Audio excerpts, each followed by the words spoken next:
Okay, so I'll start. So welcome to attend this seminar. So this is my second talk about series of ERG recording. And this time I will tell some experience of my practice of animal ERG recording. And okay, how to do it? Okay, wow, I can't go click on this. Okay. So first outline. So today I'll first cover, since last seminar, I want to cover the principle of full field ERG. So today I will spend a few minutes explaining the principles behind the pattern ERG first. And then I will introduce the practice of the ERG recording step by step, including full field and pattern ERG. And then I will also explain how to process the data to show up in a manuscript. So first, the principle of ERG. So last seminar, I already spent the whole seminar explaining the principles behind full field ERG, which give you several basic components like A wave, B wave, oscillatory potential. And when you give a long flash, you can see a C wave and a D wave. And also the cellular origins of all the waves, like the A wave came from the raw photoreceptors, and the B wave arises from unbipolar cells. C wave arises from pigment epithelium, and the D wave comes from off-bipolar cells. And OPS contribute from the endocrine cells. And for ganglion cells, we can record their response from the photopic negative response, or PHNR, or scotopic threshold response, which use very dim flash. And also, there is a pattern ERG that can reflect the response of ganglion cells. So that's I'm going to introduce next. So what is pattern ERG? So pattern ERG differs from the flash in that it varies not only in time, but also in space, like this. Usually the pattern stimuli use a checkerboard, as displaying here, or the grating, and guide fields just play a full field stimuli like either black or white. For the pattern ERG, and this is what people do in clinic, that they usually cover one eye and with a corneal electrode on the corneal, and she will display a pattern. And for the patient, that for human beings that test with the pattern ERG, in this case, it has a flicker of checkerboard, usually give a rise like positive peak around 50 milliseconds after light onset. That's called P50. And also a negative peak around 95 milliseconds after light onset. So that's called N95. And in patient that has a moderate or severe optic nerve hypoplasia, you can see that the amplitude of pattern ERG greatly reduced. And also in patient with glaucoma and with which has a high intraocular potential pressure, and you can see that also the pattern ERG amplitude is greatly reduced. However, other waves like A wave, B wave, OPS, and flickers remain normal. So that suggests that pattern ERG actually came from the ganglion cell. And it's also confirmed by the animal studies that when the transect the optical nerve from a cat, and as time passed by, like 18 days to 4 months after sections, the pattern ERG from the injured side greatly disappeared compared to a normal control. And also for the mouse, for rat that have an optic nerve crash, the amplitude of the injured eye for the pattern ERG is also greatly reduced compared to normal control.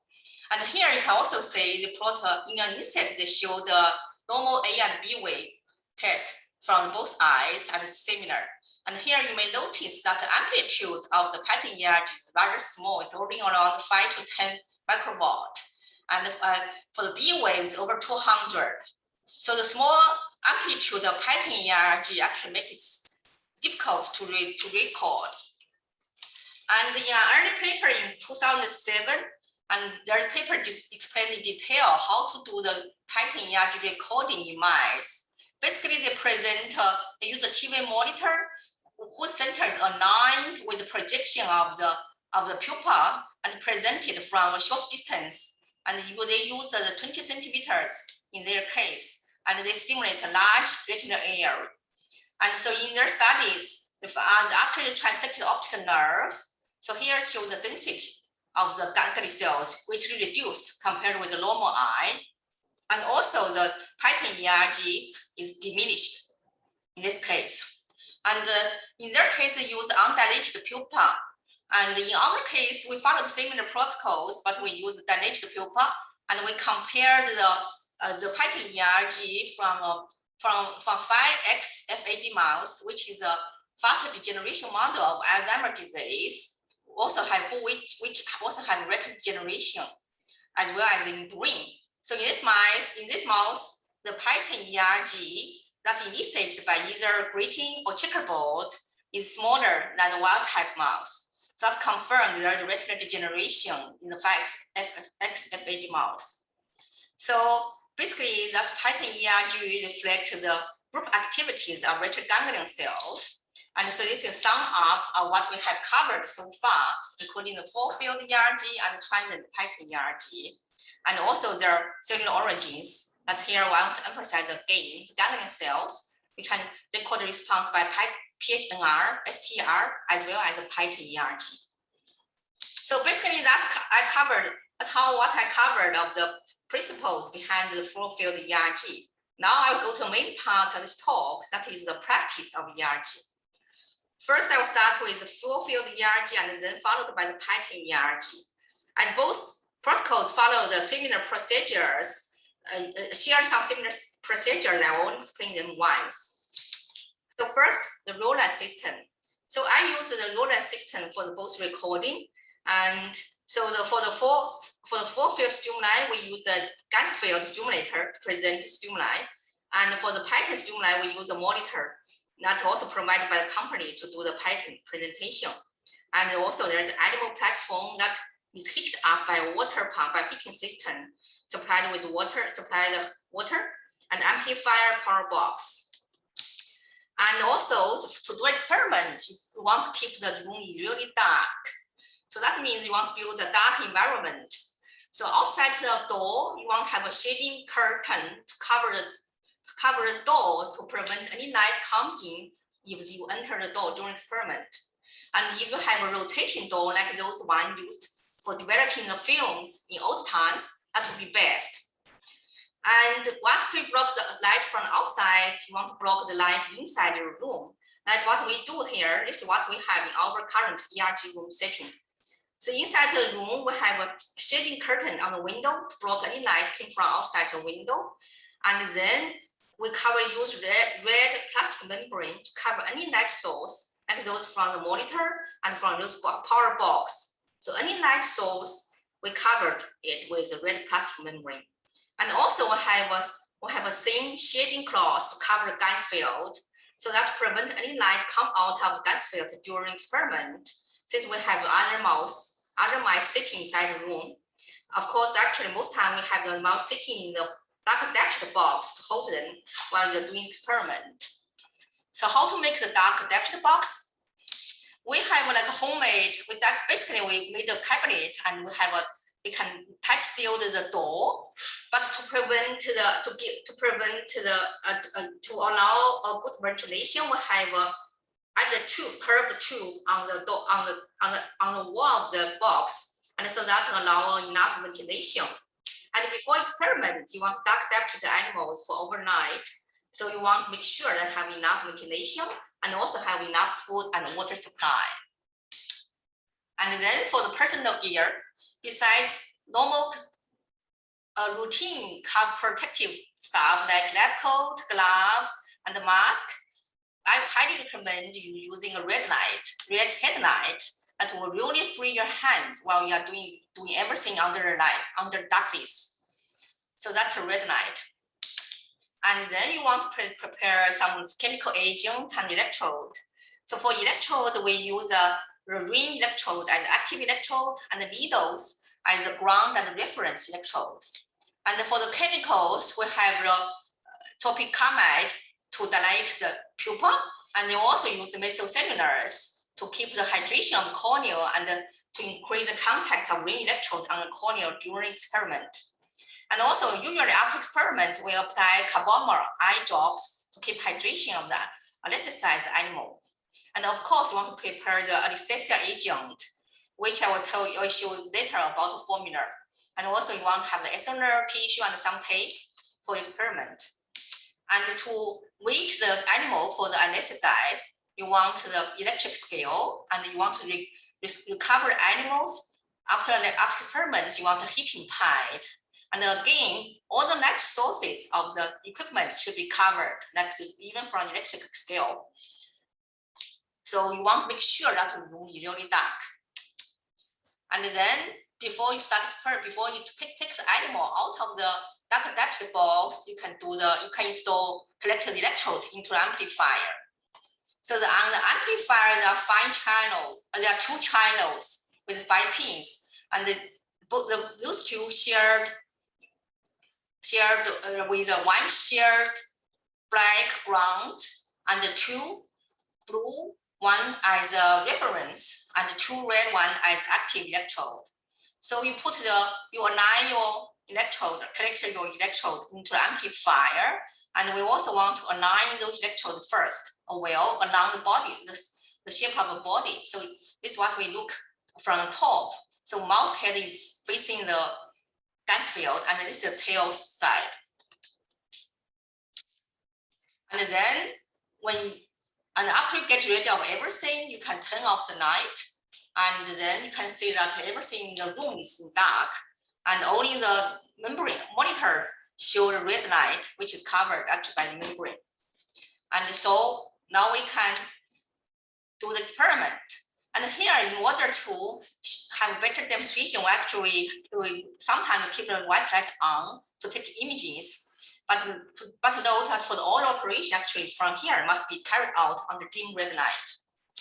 So first, you take out the mouse and put on the electric scale and weight it, and then you anesthetize the mouse as your formulas. Like for the anesthesia agent, most ketamine and the lysine mixture is commonly used, and in areas with restricted access to those 2 agents, we use tribromol ethanols or ivertins for the anesthesia, and that's recommended dose for this anesthesia agent. And then we dilate the pupils. Once the animal is done with the anesthesia, we apply topicamide as eye drop, and you want to make sure that the eye drop could stay on the mouse eye and fully cover the eye for like for at least 5 minutes to allow the full dilation of the pupil. And then while we wait for the pupil to be dilated, you can open the software, and here for the Roland system, we use Reti system. And then you open the file, open the software, and there's a choice of VEP and ERG. And then you click this and enter the programs. And there are several, on the manual display lots of programs, and what's inside this red lines are the default programs provided by the companies. And I also actually added several customized programs like what we use for the RD mouse, which is actually use similar protocols as ISAF, but I changed the color to green flashes. So once you choose a program, you click on it, and that will ask you to set a new patient. So you put your animal's name and the recording date and what other else information you want, and you save the store patient and save them as a new patient. Or in this case, you have your new animals. And then enter the program. So that's how it shows like that. On the right column, which I enlarged here, so that's a list of several menus. Like first, on this part, it shows that there are 2 channels, and there's no artifact. And also there's average. That means here it shows 20. That means we have, in this program, want to repeat it, the flash for 20 sweeps. And the next is the examination steps, and as all the protocols I set up for the RD mouse, that included the scotopic and photopic, and the light intensity range start from the 0.1 CDS per meter square to 0.1 and 3. And for the photopic, I set as 3 and 10. And for each protocol, each step, there's a choice, there's control of the protocol. You can choose, you can click start, that will give you a start program. And you can also, once you start, there is a button of stop. You can stop it during recording. And then you can also choose next step and delete. And then this is the choice to click to turn on the infrared camera, which is shown here. And also there is start bell signal recording. And what we want to do actually here is to click on the impedance. So we want to check the electrode's impedance or resistance. And that gives you a menu, like a window like that. And here shows the active electrode and reference electrode's resistance. So as all the electrodes are not collected, so it's red color, it's disconnected, and it's in red color. And also this is whatever we saw from the infrared camera. And now we can start the electrode collection. So here is how with the movie we demonstrate how to insert ground electrode into the mouse. Basically, we insert ground electrode into the skin near the tail, and you can touch it. Actually, after you insert it, you can feel it by your touch. And then you insert the reference electrode. What we do is we insert electrode from the back of the ear, and we push the electrode along the cheek till it reaches the bottom of eye socket. And again, you can feel it. You can feel the position of the electrode with your finger on the cheeks. So, and once we insert two reference electrodes, we want to align them well, and so all the lines won't be entangled. And then you want to use a black tape to fasten them, to hold them on the platform. And then it's time to collect and then you want to check the impedance of reference electrode. And here, when you check the resistance, it shows green colors and less than 2K ohm. So green color actually means it's in good collection. So that means it's working condition. So we can proceed to next step. That is to place the active electrode on the corneal. So the active electrode we use is a green electrode, and which is held by the crocodile clamp. So you just move just the position of the clamp and gently put your ring on the corneal. And once when one eye is down, you put the other one like that, and you just gently put it on the corneal. You don't need to push it very hard because that will cause cataract, induce cataract. And you also don't want to scratch it along the corneal because that also damages the corneal. And we recommend using mesocellulars that can increase the contact of ring with the corneal. So once you put the electrode on the corneal, we want to check the resistance of the active electrode. And here it shows that both channels are in green color and shows 4.1K ohm. That's very good because we found that there's a small tip actually we found that we want to get a comparable ERG amplitude from both eyes. We really want to keep the impedance of two active electrodes as close as possible. So in this case, we have the same number of the active electrode, that resistance, so that will ensure us to get a similar amplitude recorded from both eyes. And then we check then it shows the baseline. And so this shows a normal baseline. That's before we start any program. So normal baseline kind of flight and with regular mini wave that came from the heart beating. But if the animal have an insufficient anesthesia, you will see a drifting baseline and irregular sharp wave caused by rapid breathing. And there will be very huge drifting if the animal is weakened. And sometimes we also get 50 Hz interference that we can see from the regular, you can see a regular sine wave. And if you get this noise, you want to check the ground and turn off any AD source, like the lamp, and also you want to keep your cell phone away because cell phone really interfere with our recording. And then we can start recording.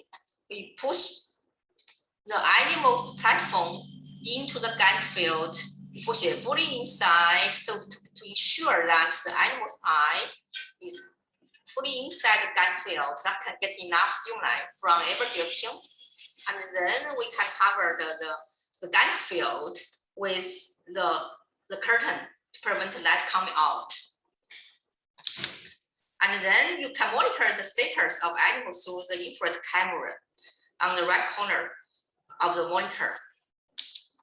And then you can just start those programs. And we start from the scotopic program and start from the weakest flash intensity, like 0.01. And then once it's done, we choose to the next one, 1.1, and then we choose to 3. And what we displayed here is what we record. I record when we display a scotopic 3.0 stimuli to the animal. And you can see clearly A and B wave on the monitor. And then what we would recommend actually for each step, between each steps, we would recommend the 1 to 2 minutes interval between each protocols to allow enough recovery of photoreceptors. And then after scotopic is done, recording is finished, we want to check the impedance and the baseline again before switching to the photopic range. So this is what is shown here. And here you can see all the green color of all the channels. That means all the channels are in good conditions. So you can go ahead with the recording. And so when you click on the photopic like 3.01, that will give you a light adaptation for several minutes. We recommend at least 5 minutes light adaptation. And in this case, since we use green colors, so you can see a green background that illuminates the mouse for 5 minutes. And also you can monitor, you can see clearly the mouse stay well inside the stage. So once the adaptation is finished, you can start the program. You can click on start program for topic 3.01, and that give you clear A and B waves like that. And then after all the steps, all the program is done, that's very important because once I forgot and I lost the data. So you want to switch to the analysis window and you want to save the data, save the examination. But before that, you may check the offline average and remove abnormal trace. Since during experiment, we present more than like 3 to 5 or even 20 times repetition of the flash. And most times it's kind of uniform. They are kind of uniform, but sometimes there are some abnormal trace. And by choosing offline average, you can remove those abnormal trace and then output save the average as the final data. So once you remove the abnormal trace, you save examinations and the examination is saved. Again, remember to do that manually, or else the data won't be saved. And then after experiment, we can remove the electrode, gently push out all the needles and the corneal electrode, and then we add carbon eye drops and put the mouse on the heating pad till it wakes. So that helps for the carbon eye drops helps to keep the eye in good health, in good conditions. Since while the animal is anesthetized, the eye they won't close the eye, so the cornea will be really dried without any eye drops. And then after experiment, you want to clean the electrode and the platform. For the electrode, you can clean with the ethylene after usage, like this needle and this ring electrode. And we also recommend using ultrasound, like those ones for cleaning the glasses. We recommend using those ultrasound for the deep cleaning of the electrode. But for gut field stimulator, since there's very expensive layers on the membrane on the surface of gut field, you don't want to clean it frequently. You only need to clean with the obvious dirt or animal hair inside. And when you clean it, do not use ethylene. You want to use just kitchen paper towel wet with DDW or with distilled water and gently wipe off the dirt or animal hair. So that's the end of the full field ERG. Now I will share you the experience of doing the Python ERG recording. For the Python's ERG recording, we don't use GAN field. We use a monitor that's provided by the company instead. And the monitor would sit on one side of the animal body, since in mouse, the eye only sit on the side of the body. And so you want the monitor to face right facing the eye. And also here we displayed like two patterns that usually used for the Python ERG, like the grating and the checkerboard. As only one side, one eye is recorded each time, so we only need to use one reference electrode and one active electrode. And only one channel on the amplifier is used.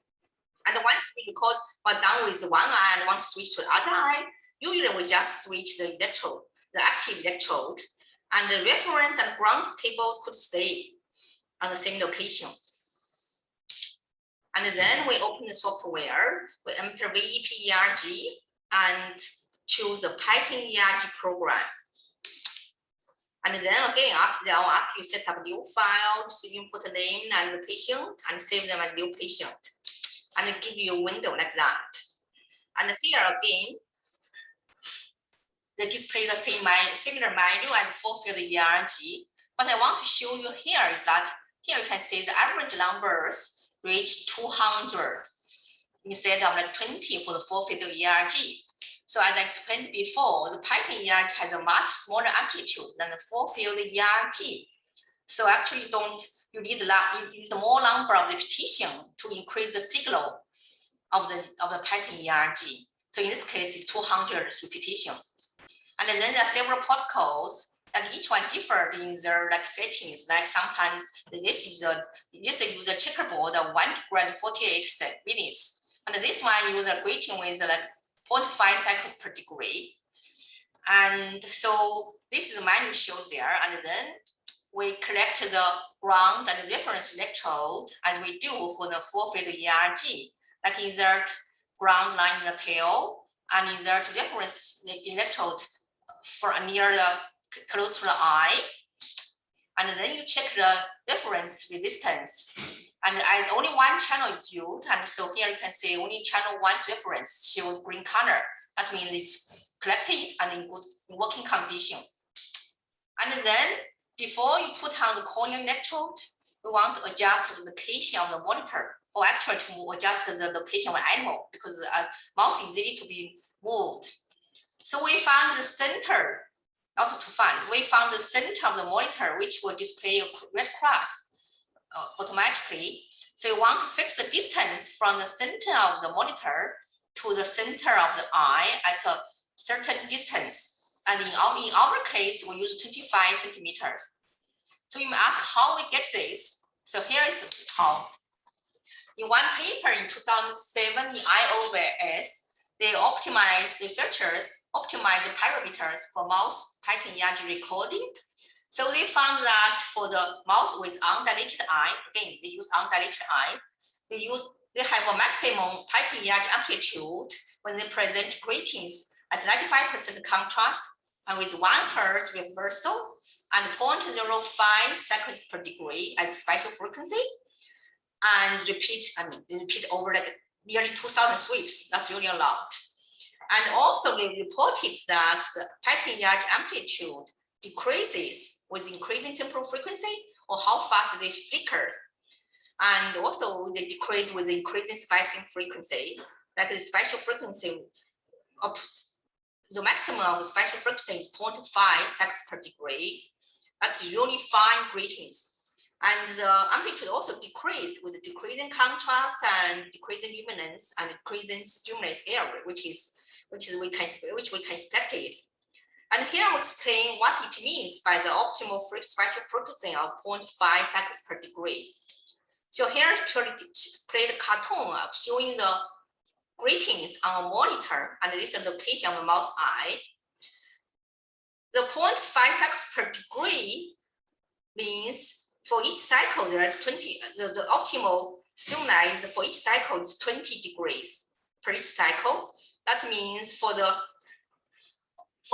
cycle of greetings that cover the black and the white stripe, for each cycle, if you have a 20 degree, that will give maximum response.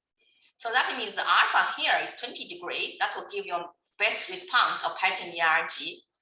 So once we measured the height of the cycle from the monitor, we can calculate the distance or L by the formula of H divided by tangential alpha. So that's how we get 25 centimeters from the alpha and the height we measured from the monitor.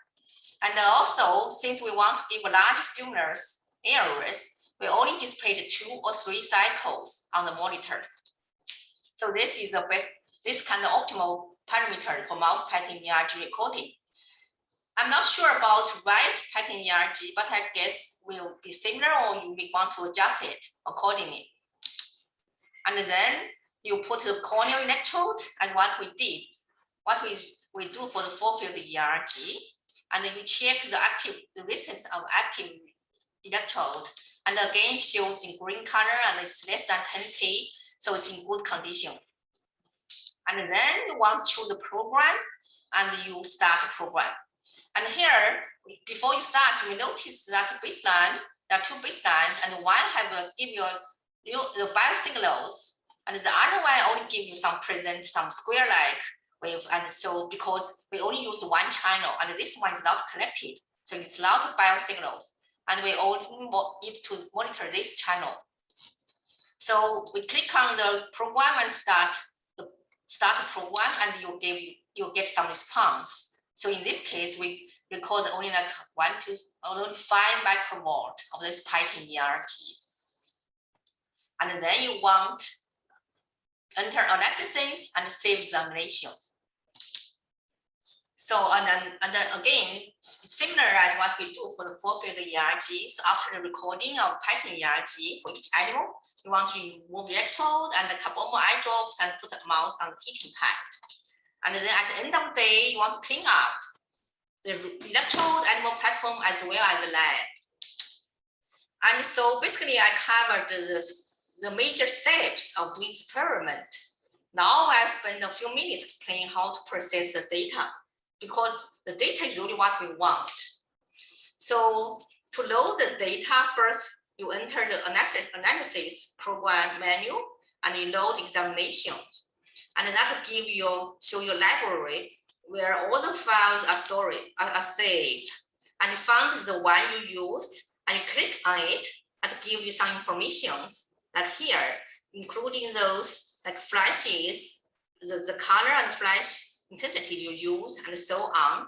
And sometimes in some cases, sometimes we found that when you click on the file, nothing showed up here. That means actually didn't save the file correctly. But most time you save well, that show you display the information.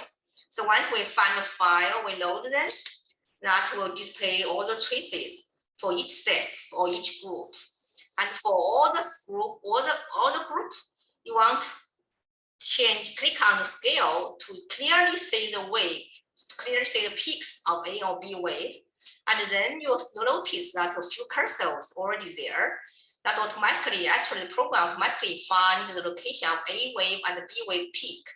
And then also they write down the values for the A, B wave, including the time to peak and also their amplitude. They also calculate the B to A wave ratios. That's automatically written by the programs. But you have to make sure that the automatically identified peak for A wave and B wave is correct. Sometimes, like in this case, the B wave, the cursor of B wave is not correct. So you want to manually adjust the cursors to right correlation, and so the B wave amplitude will be updated at the right value. And so you go for all the steps, you go through one by one. For each one, for everyone, you found the right prediction of A and B wave peak. And you also, you really want to enlarge the scale to see them clearly. And for everyone, after every step is done, So you want to export your data. There are two ways to export the data, and then request the student to do both. So first, print the image. So you click on the print out and you choose print to file, and that will export all the traces as a PDF file, like showing like this. This is also what we usually see in the clinic. So that displays all the both eyes on the different conditions, and with all the values of the AB wave displayed here. And though you can't see it clearly, but when you enlarge it, you can still see the condition of R and a right and left eye with the time to peak, as well as the amplitude and the B to A wave ratio. And so the print to file, the image is easy to go through, but what is most important is that we really want the digital data for the future process. For the digital data, like there you click on the print out, you can choose export CSV. That will give you all the raw data in rows or in columns. But if you want to open the CSV file in Excel, you have to do a few settings before you can save it correctly. So you click on CSV settings, and you want to change the CSV separator from the semicolon to the -T, so that you can open it correctly with Excel file. So when you use Excel, you can open a file, and that will display you something like that. So first, for all the steps, all the protocols that give you informations, and then for each channel, like the right and the left channel, they display the number, the raw data from 1 to 1024 data points for each eye, and the default setting of the Excel of export is to display the data up to 128 in rows, in columns. And so you want 128, and then another 128, and then until another 128 till reach the end of 1024. And at the bottom of those data, and that you can see the important informations that you want to plot as a final result. That is AB wave, the AB wave amplitude, and the time to peak, as well as the ratio. And then for next step, next protocol, that will give you the same numbers, same display for different channels. And what I want to point out is that since the default way is to display the data file as in columns, it's not easy to copy to plot a trace from those data. So actually, the Roland manual actually shows a tip of how to save data as raw instead of column Excel. So that you open a file in this control folder, and you change the CSV value from 0 to 1. That will give you a file listed in row instead of columns. And also it shows a tip how to change the Excel separator, which I explained before. And then after you change that, you export data again. Now you open the file, all the data will save in Excel as in rows. Like here, so it's displayed from 1 until I just continue to the 1024 for each channel, and also the time points, and then also the number of the peak. So if you want to plot a raw trace, you just choose those columns, you choose those rows, 3 rows, and then you plot in Excel that give you a nice plot of the ERG trace. But when you compare it with the print out images of Roland, and you will notice that the oscillation potentials actually disappeared in the Roland trace. So what happened? So that means actually what happened is that in Roland program, when you do the recording, they actually use the 50 Hz hard filter to remove any any signals above 50 Hz. So this is a menu showing the parameter of the program, which I may or may not introduce next time. It depends on the content. And so when you choose the 50 Hz hard filter, what you can see is here that they actually, for the signals above 50 Hz, but most of them are filtered out. So by removing the 50 Hz hard, 50 Hz signals, the fast oscillate potentials are removed from the images like shown here.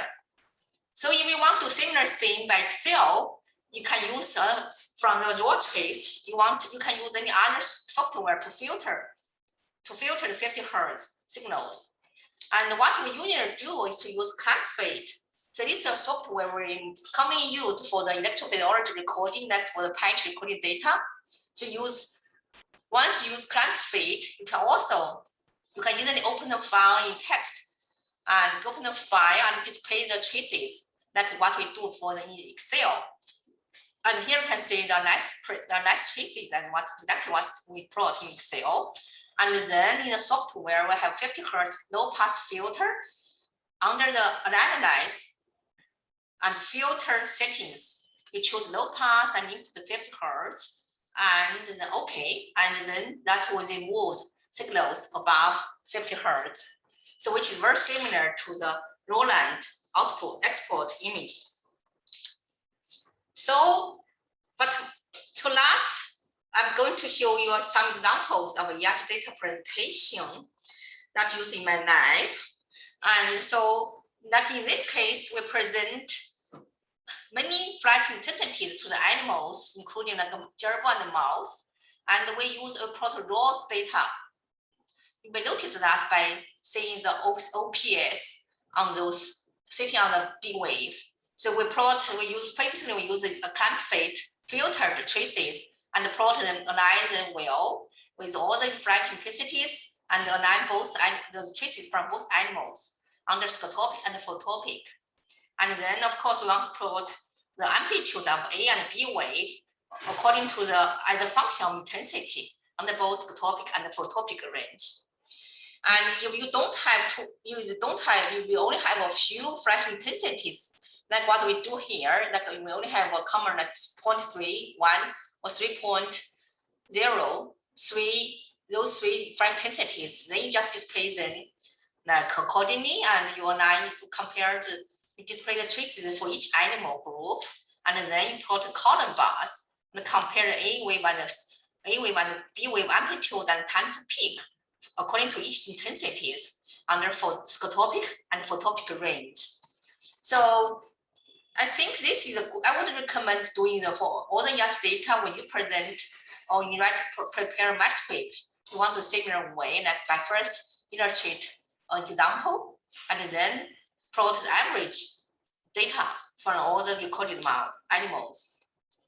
So basically that's all for my talk today. And I would thank all my students, including my previous graduate students who set up the ERG system in my lab, and then also the current student who doing the operation and also the videotape them. And for the next talk, I will cover the principles of VEP and multifocal ERG, and I will show you how to do the VEP recording, including full field and pattern VEP recording. And if I have enough data, I may demonstrate how to do the multifocal ERG with the SLO system. So basically that's all for my talk.